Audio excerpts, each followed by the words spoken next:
Jakarta tiba di Bandung.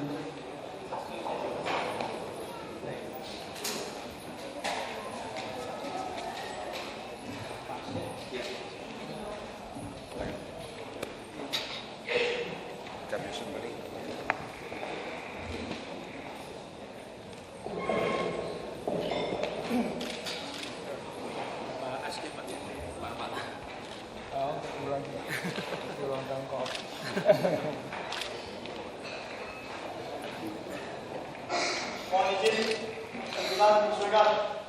Belum siap, gerak.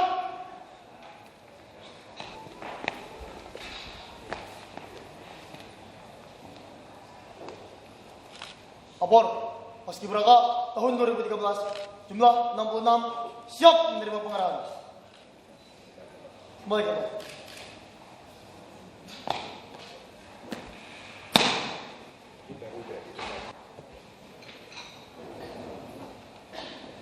Salam sejahtera bagi kita semua.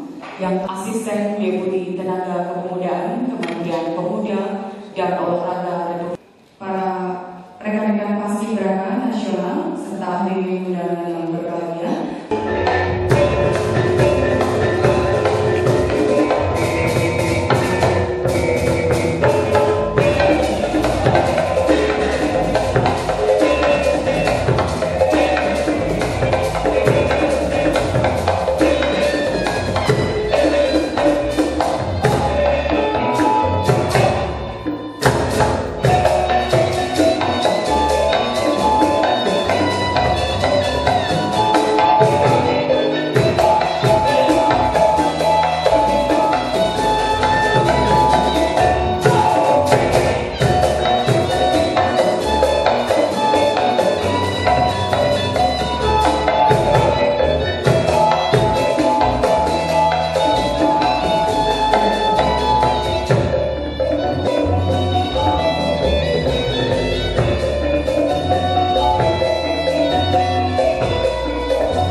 hormati, demikian tadi Tari Kinang Kilaras. Undangan yang kami hormati, acara selanjutnya marilah kita dengarkan sambutan Asisten Deputi Tenaga Kepemudaan Kementerian Pemuda dan Olahraga Republik Indonesia, Bapak Haji Amar Ahmad. Kami persilakan.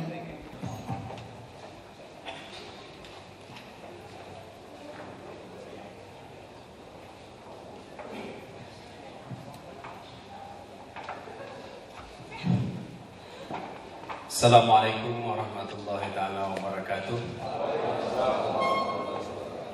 Ya, sepertinya suaranya masih terkena angin di jalan barangkali. Capek dari Menko Polhukam, saya berikan semangat lain kepada diri sekalian. Assalamualaikum warahmatullahi wabarakatuh. Ya, selamat siang dan salam sejahtera untuk kita sekalian. Ya, karena kita sekarang di depan Bapak Basuki Cahayapurnama, kita berikan semangat dulu, tunjukkan bahwa bagaimana sebenarnya yel-yel adik-adik Paskibraka. Ya, siapa kita? Paskibraka. Ya, itu masih ada hawa-hawa tadi dari bos itu. Karena saya yakin sekali Bapak Wakil Gubernur kita ini ingin berbicara kepada kita dengan cair begitu, tidak perlu terlalu kaku kepada beliau. Baik, sekarang saya ulangi lagi, siapa kita? Paskibraka, Paskibraka. Paskibraka. Bisa, bisa, bisa. Baik, terima kasih Bapak Wakil Gubernur yang kami hormati, juga Pak Sutrisno, pembina kami dari Paskibraka, Bapak Ibu sekalian, para pelatih, kemudian ada di Paskibraka yang kami hormati, termasuk juga panitia yang ada di belakang. Kita berikan semua aplaus kepada panitia kita yang selalu setia. Dan juga tentunya kita patut berbangga dan berterima kasih, memberikan apresiasi yang sebesar-besarnya kepada panitia kita yang ada di sini yang dipimpin oleh Bapak Wakil Gubernur kita yang bersedia hadir. Baik Bapak Ibu yang kami muliakan, Bapak Wakil Gubernur Provinsi DKI Jakarta yang kami banggakan, Bapak Basuki Cahayapurnama yang sering kita kenal dengan Pak Ahok, yang setiap waktu, setiap detik media, televisi maupun media online selalu terpampang wajah beliau. Dan ternyata alhamdulillah kita bisa menyaksikan dan bersama-sama dengan beliau. Oleh karena itu kita berikan lagi aplaus sekali lagi.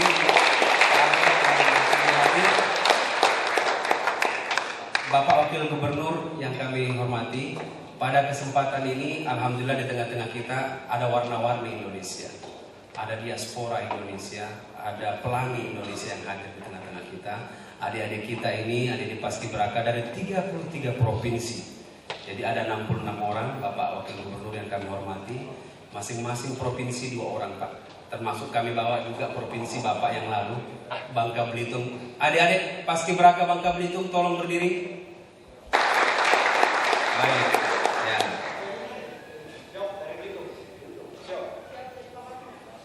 Iya, saya pikir Pak Basuki sudah mengenal sekali daerah-daerah itu. Ya, baik, terima kasih Adinda. Baik, selanjutnya kami juga ingin memperkenalkan yang dari DKI Jakarta, Bapak, supaya tahu juga yang mana wajah-wajah adik kita dari Jakarta. Silakan dari DKI Jakarta.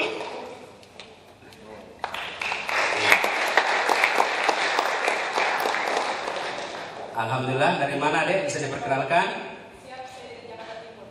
Ya. Yang dari Putra? Alhamdulillah. Ya. Alhamdulillah. Baik, terima kasih. Silakan duduk kembali. Ya. Jadi Bapak Wakil Gubernur Provinsi DKI Jakarta yang kami hormati, inilah adik kita yang hadir di tempat ini, yang baru tadi kami diterima oleh Bapak Menko Polhukam, Bapak Joko Suyanto, alhamdulillah. Dan setelah ini kita berkunjung ke DKI Jakarta, alhamdulillah disuguhkan dengan bentuk kesenian yang sangat luar biasa. Ini adalah menunjukkan juga bahwa adik kita ini tidak hanya memahami wawasan kebangsaan, tapi juga cinta akan budaya kebangsaannya. Dan kami sangat berharap Pak Wakil Gubernur berkenan memberikan arahan dan menyapa adik sekalian. Dan tentunya juga perlu bimbingan dan arahan dari Bapak Wakil Gubernur, karena artinya silaturahmi agak terpisah dengan para pemimpin-pemimpin kita. Mungkin lewat sentuhan Bapak Wakil Gubernur tentunya akan selalu menyapa mereka dimanapun berada. Dan juga tentunya adik-adik kita di DKI Jakarta ini, siapa tahu pemerintah kota membutuhkan tenaga mereka. Mereka sudah teruji Pak, mereka sudah terseleksi dengan baik. Jadi jangan diragukan lagi. Ya, bukan hanya mungkin masuk nanti di Dinas Pemuda Olahraga, tapi di seluruh lini insya Allah mereka sudah siap lahir dan batin Bapak. Saya pikir itu pengantar dari kami, dan selanjutnya kami dari panitia pembina menyampaikan apresiasi yang sebesar-besarnya kepada pemerintah daerah Provinsi DKI Jakarta yang berkenan menerima kami, termasuk Bapak Wakil Gubernur yang bersedia menerima kita di tempat ini. Ya, inilah kami apa adanya, Bapak. Ya, lebih dan kurangnya kami mohon maaf, dan kami sangat berharap semangat, arahan, serta mungkin pengalaman-pengalaman Bapak Wakil Gubernur, karena konon kami dengar pernah juga mau jadi paskibraka tapi tidak kesampaian, begitu Bapak ya. Ini kita bisa bersentuhan langsung, jangankan menjadi anggota paskibraka, beliau sekarang sudah menyapa adik-adik paskibraka. Kita berikan sekali lagi aplaus kepada beliau. Dan akhirnya dengan senang hati kami sampaikan terima kasih yang sebesar-besarnya, dan untuk selanjutnya kami sampaikan permohonan agar bisa diberikan arahan dan dukungan selalu dari Bapak Wakil Gubernur kita. Terima kasih. Assalamualaikum warahmatullahi wabarakatuh. Selanjutnya pertukaran cenderamata dari Asia kepada Bapak Wakil Gubernur Provinsi DKI Jakarta.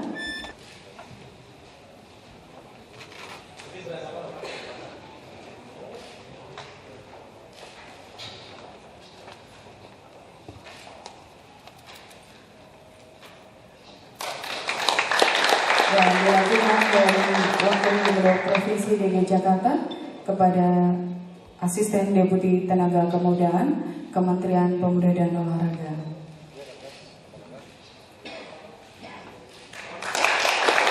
Terima kasih. Dan hadirin undangan yang kami hormati, acara selanjutnya marilah kita dengarkan bersama sambutan Wakil Gubernur Provinsi DKI Jakarta yang kami hormati Bapak Insinyur Basuki Cahayapurnama. Kami persilakan. Maaf kalau pakai tiang kayak mau nyanyi lagu rock gitu. Yang saya hormati Pak Asisten Deputi Pemuda dan Olahraga Pak Ahmad, juga Pak Pembimbing Paskibraka Pak Susno. Saya lupa pangkatnya udah para pelatih, panitia, juga seluruh. Saya cocoknya panggilnya anak-anak Paskibraka sebetulnya. Saya menikahnya telat. Kalau menikahnya umur 20-an harusnya anak saya sudah sebesar ini sebetulnya. Jadi kadang-kadang panggil adik apa anak gitu kan kalau di rumah. Nah, saya kira itu satu hal yang sangat membanggakan bisa terpilih, karena saya yakin impian hampir semua anak sekolah ya bisa menjadi penggerek bendera, apalagi yang tapi di depan. Saya lupa yang mana yang naik sama turun ini, yang mana yang jadi tugas pengibar bendera dan yang pengibar benderanya mana? yang ini ya, tukang gerek ya.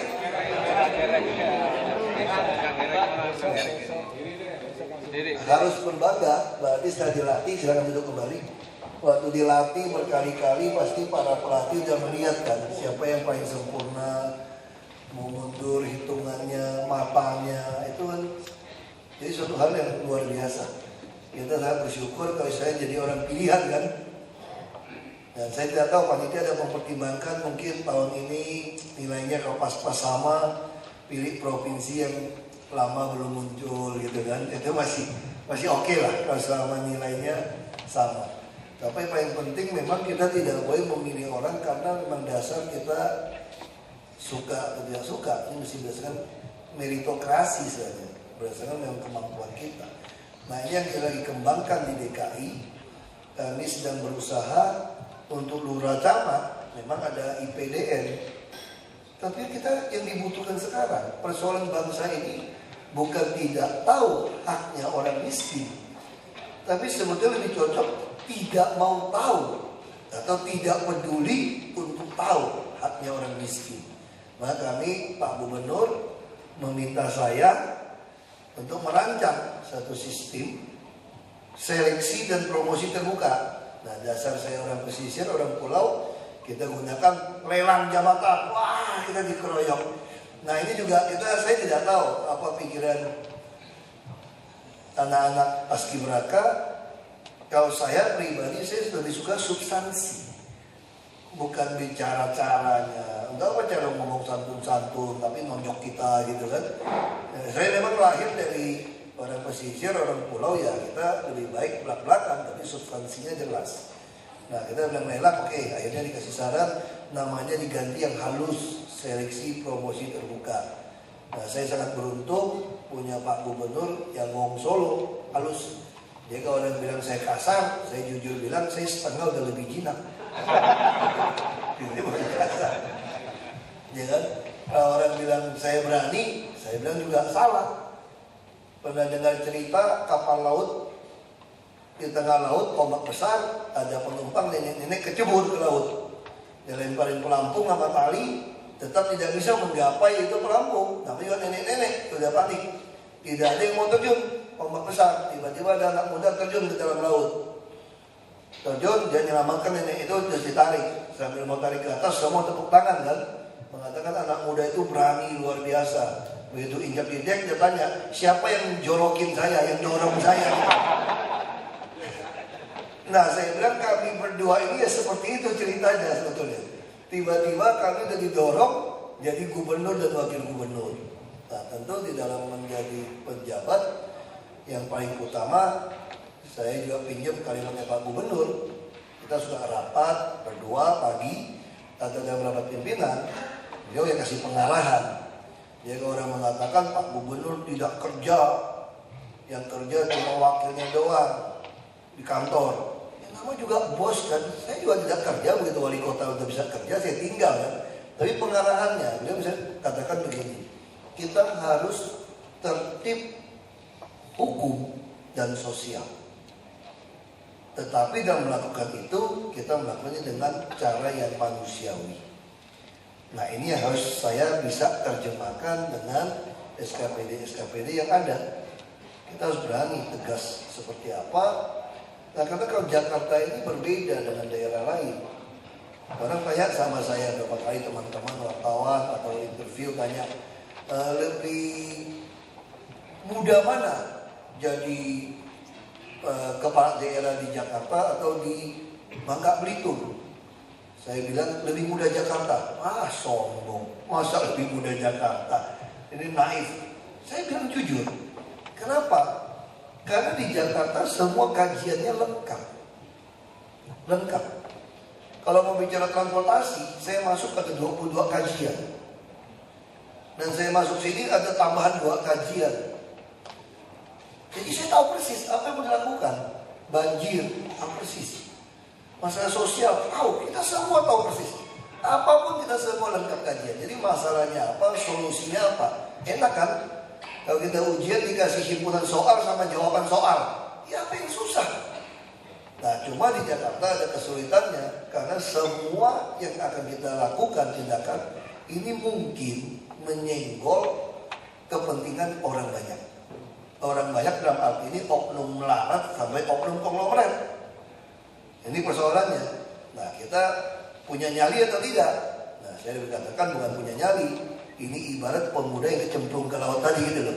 Ya kan ada kecemplung ya sekalian nolong aja deh. Nanggung gitu kan. Orang mengatakan kita berani, sebetulnya dijorokin. Kemarin saya makan dengan teman-teman presiden istilahnya. Dari Kemenlu buat acara dari 11 negara. Saya ceritakan joknya ini. Mereka bilang bapak dikenal loh sampai di luar negeri apa semua. Terus saya bikin jok ini. Terus yang dari Rusia jawabnya saya enaknya. Saya tahu siapa yang dorong bapak. Siapa? Kakek-kakek suami nenek-nenek tadi gitu. Tapi setelah saya pulang, saya waktu itu jawabnya saya pikir apa maksudnya dia. Tapi waktu saya pulang saya pikir masuk akal juga. Jadi yang terjadi ketika kita menjadi pejabat, memang ada orang yang di dalam hati menginginkan perubahan, menginginkan ada yang diselamatkan. Ada orang yang menginginkan orang yang dia sayangin untuk bisa selamat. Nah itulah hasilnya kami berdua terpilih di DKI. Ada 50% lebih orang DKI berharap melihat Jakarta baru. Menaruh harapan kalau Pak Jokowi yang sangat merakyat, kalau saya kurang merakyat sebetulnya. Beliau sangat turun karena beliau bisa tidak makan sampai jam 3 jam 4 sore. Saya tidak tahan beliau. Bisa pagi sampai sore tidak makan, benar-benar seperti rakyat susah, beliau sanggup. Nah orang-orang seperti ini dipercaya rakyat bisa membawa Jakarta baru. Nah inilah yang kita yakini, seperti cerita tadi, ada sekelompok orang yang ingin, ada orang yang didorong, diminta untuk menyelamatkan ini.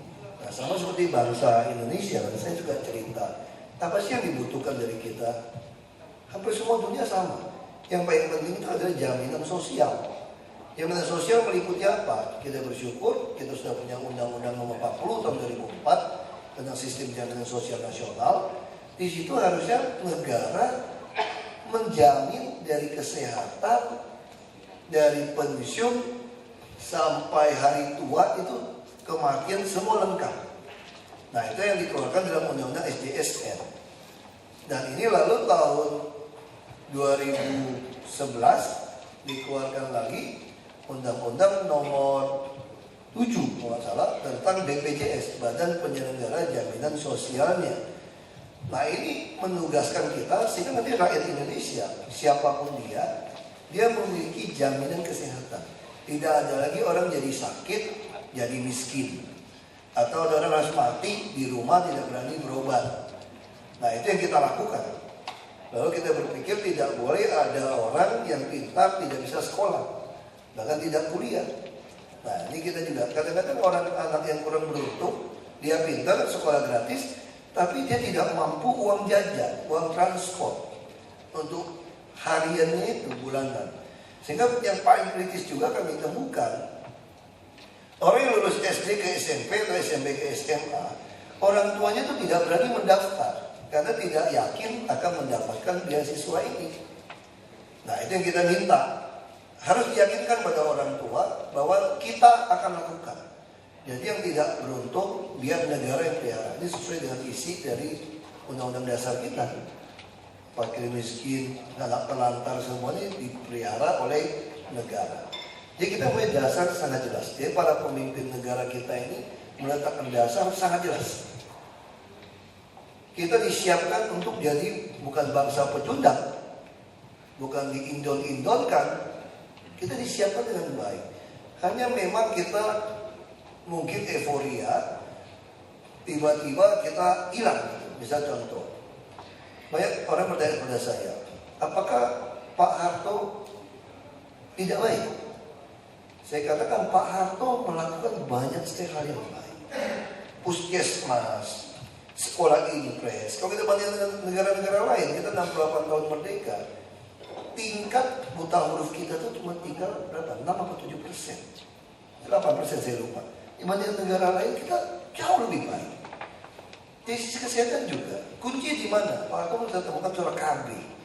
Beliau tahu persis tentang bahwa kita ini bangsa Melayu, rumpun Melayu ini harus punya beras, punya nasi. Lalu dijaga betul yang namanya harga sembako. Bulog mengontrol betul. Beliau bisa kirim. Ada nggak kesalahan? Ya ada. Kita manusia ada kesalahan. Tetapi bukan berarti semua baik-baik dari beliau itu kita hilangkan.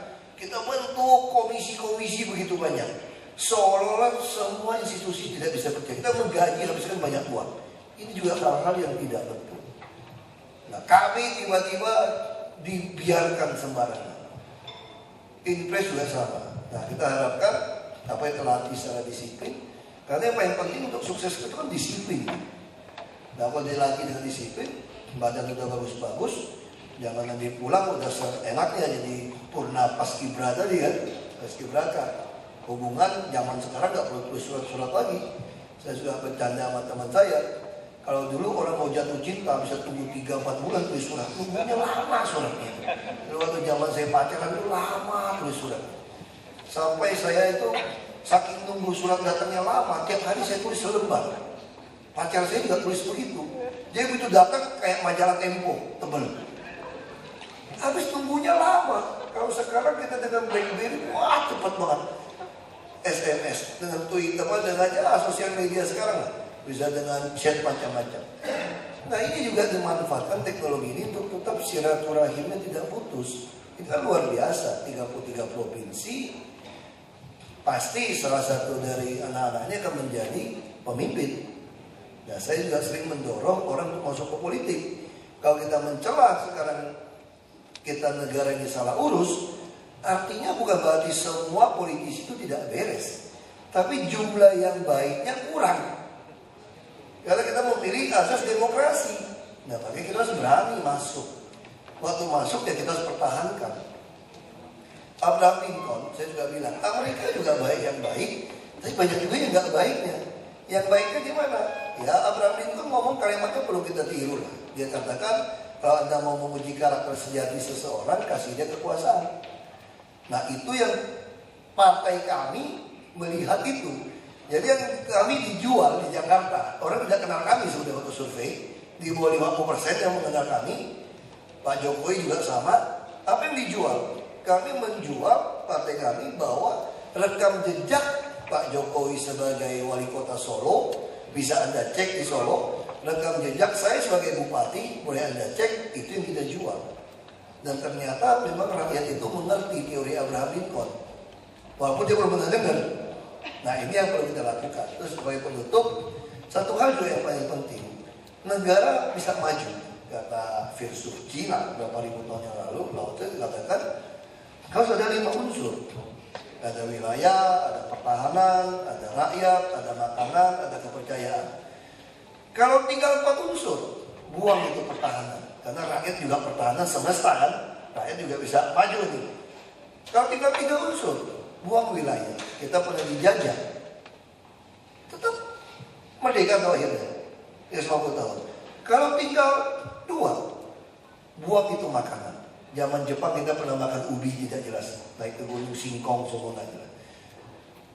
Kalau tinggal 1, buang itu rakyat namanya. Artinya apa? Sudah tidak ada lagi namanya rakyat.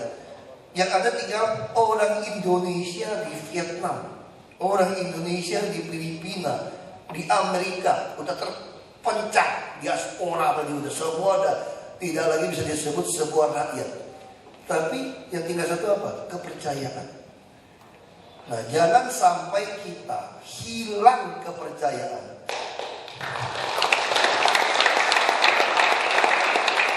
Bahwa bangsa ini bisa hebat. Bahwa Garuda Pancasila kita bisa mengalahkan burung elangnya Amerika. Kalau kita udah tidak percaya itu, selesai. Anda punya pasukan berapapun, selesai. Tapi kalau kita percaya bahwa kita ditakdirkan, dirancang semua bangsa yang hebat, kita terpencar-pencar ke seluruh dunia pun, kita bisa kembali merebut memiliki itu semua. Nah, saya suka cerita, mungkin ada yang belum pernah dengar cerita saya di tafsiran saya, yang ada juga yang marah sama saya, tapi terserah. Saya suka bilang gitu waktu diundang ke Amerika, atau konvensi Obama tahun 2008, ketemu dialog dengan senator di sana. Dia bilang, apa keunggulan bangsa Indonesia? Saya bilang, kami sedang siapkan sistem jaminan sosial nasional. Wah, kita berdebat, berapa duit pensiunnya? Ya, buat bangsa kami di kampung, buat orang tua punya 5.000 rupiah sehari pun, yang penting bisa beli kopi, jajan, sudah ada semangat hidup. Jadi kira-kira $15 lah 1 bulan. Kaget dia, mana bisa katanya. Terus saya bilang, kalau orang Amerika gaji $100 sehari, kaya apa miskin? Oh, itu mah sopirnya dapat 5.000 sebulan katanya. Nah, itu masalah bangsa Anda, beda dengan bangsa kami. Kalau di kampung saya bilang, punya $100 tiap bulan, 1 juta kredit motor kan. Nah, kamu kredit motor, uang gajinya pasti kredit motor ya 200.000. Nah, itu bedanya kami dengan Anda. Terus yang kedua, saya bilang, nggak usah ngajarin kami soal demokrasi, nggak usah. Saya mau tanya, kalau Mr. Obama itu Muslim, kalian pilih nggak jadi presiden? Nggak bisa jawab. Berarti masih payah, kalah sama orang kampung saya. 93% Muslim, saya Kristen dipilih jadi bupati. Nah, ini nggak usah ngajarin. Kalian gak usah ngajarin, gak usah ekspor demokrasi ke Indonesia. Bangsa Indonesia lebih ngerti. Terus soal burung elang. Nih, burung elang versi kamu sama Garuda Pancasila kita nih, beda. Makanya kamu nih bangsa pragmatis. Karena burung elang, kalau burung Garuda Pancasila kita kagak ada pegangan pita Bhinneka Tunggal Ika, bingung nih burung, jatuh nanti. Jadi founding father kita pikirin dengan matang. Makanya saya bilang itulah bedanya bangsa kami dirancang dengan bangsa Anda. Walaupun ya kita fakta sih kita kalah sama mereka. Gak apa-apa dong, mulai sombong dong ya. Tapi yang penting begitu keluar, dia ribut sama saya, ada dari Jepang, associate professor dari Jepang, dari Korea. Jepang dia galak-galakin. Dia keluar, ada komentar. Gimana komentar Anda terhadap tamu ini saya tulis sombong, mentang-mentang hebat mau ngajarin, dan saya lawan. Tidak memuaskan, ketemu orang kayak begitu. Terus si Jepang saya kumpulin, dia mau tahu reaksi kita. Terus si Jepang tanya sama saya, kamu tulis apa? Terus saya sampaikan, langsung dia give me 5 toss. Udah saya duga pasti kamu gitu. Cuma kamu yang berani, yang Korea Selatan nggak berani. Ya, kenapa takut? Jadi saya ingin anak-anak berpikir, kita bukan bangsa pecundang. Kenapa takut? Yang takut kalau kita ini melanggar aturan, kita melanggar sumpah jabatan, kita perlu takut, perlu malu. Selama kita tidak itu, kenapa takut?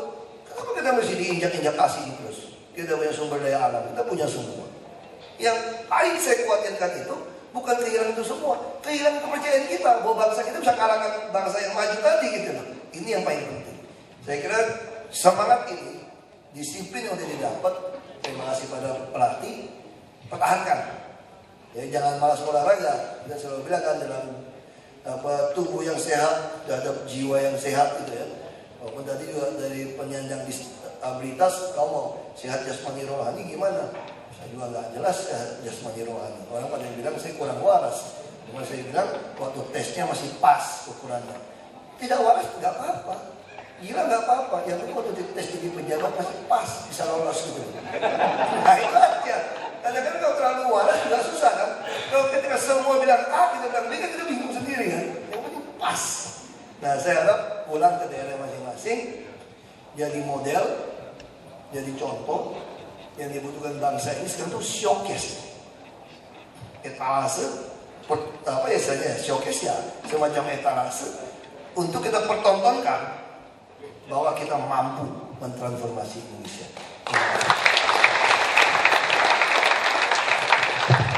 Selanjutnya mohon berkenan kepada Bapak Wakil Gubernur Provinsi DKI Jakarta untuk berfoto bersama dengan Paskibraka Nasional, dan kami persilakan kepada rekan-rekan Paskibraka Nasional untuk bisa membentuk posisi. Mungkin bisa dibagi 2 sesi.